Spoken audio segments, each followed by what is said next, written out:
이만과 병원의 각막센터, 라식센터에서 근무하고 있는 권영아라고 합니다. 저의 전문 분야는 외환부 질환, 백내장, 라식, 콘택트 렌즈에 대해서 진료를 주로 하고 있습니다. 유행성 각결막염은 대개 눈병으로 많이 알려져 있는데요. 아데노바이러스라는 원인균이 있어요. 그 원인균에 감염이 되면은 눈에 충혈이라던가 눈곱, 이물감 그런 등의 증상들을 유발하는데요. 그런 바이러스 염증 질환이기 때문에 특별히 적극적인 치료로 증상이 호전되는 건 아니고요. 대개는 그냥 서서히 자연 치유되는 그런 질환으로 흔히 알고 있는 결막염보다는 조금 더 증상이 심한 그런 눈병으로 알고 계시면 됩니다. 먼저 알레르기성 결막염은 원인 물질이 있어요. 흔히 알고 계신 꽃가루라던가 먼지, 계절성으로 많이 발병을 하는데 그런 원인 물질이 노출이 되면은 눈이 가렵고 충혈되고 눈곱과 같은 증상들을 유발해서 생기는 면역 질환이고요. 눈병은 어쨌든 바이러스 등과 같은 원인 그런 바이러스에 감염이 돼서 발병하는 그런 결막염이에요. 아주 크게는 유행성 각결막염 눈병이라고 하는데 가장 큰 차이점은 전염성에 큰 차이를 두고 있는데요.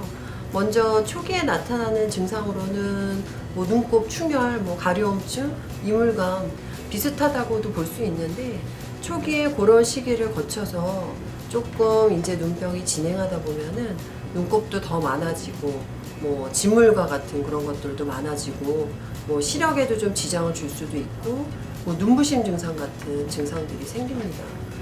처음에는 눈곱, 이물감, 충혈 등을 동반하는 일반적인 단순 결막염 증상으로 시작이 되고요.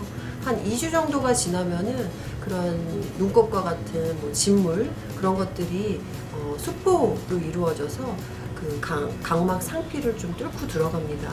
그렇게 되면은 표층 각막염이라 그래가지고 각막 표면에 작은 알갱이와 같은 이물질이 생겨요. 그러면 환자들은 좀 더 이물감이라던가 불편감을 더 많이 호소하게 되고요.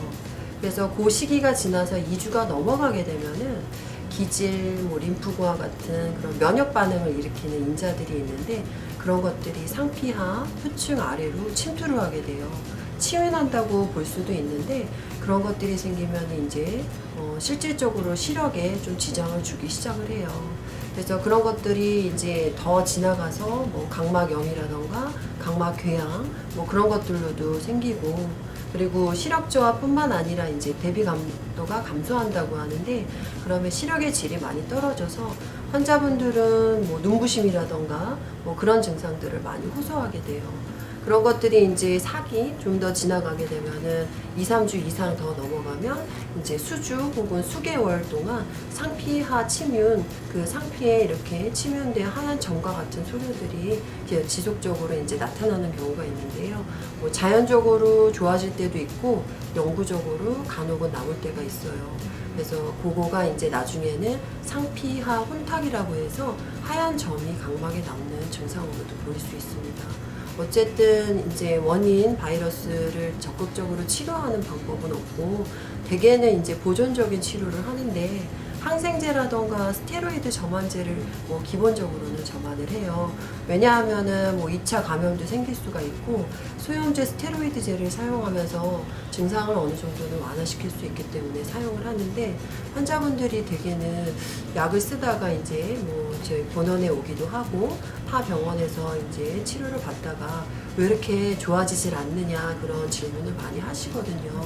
그거는 이 질환이 경과하는 호전되는 그런 경과가 있기 때문에 그렇고 그다음에 약물을 적극적으로 치료를 한다고 해도 치료가 잘 되지 않고 시간이 경과해야지 좋아집니다. 휴가철에는 사람들이 휴가철에 많이 모이고 수영장 같은 그런 장소에 많이 모이게 되는데요. 되게 접촉성으로 감염이 되기 때문에 본인이 예를 들어 눈병에 걸렸을 경우에는 공공장소를 가급적 피하는 게 좋겠고요.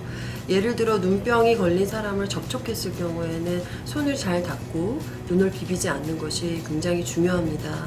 뭐 일반적으로 손 씻기 그런 뭐 캠페인도 많이 하는데요. 여름철에 특히 손을 더 잘 씻고 눈을 비비지 않고요.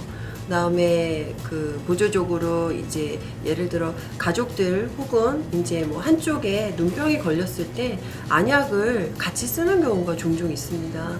그래서 안약을 같이 쓰는 경우에 그거를 통해서 또 감염이 되는 그런 경우도 있기 때문에 안약을 같이 쓰지 않는 것이 굉장히 중요하고요.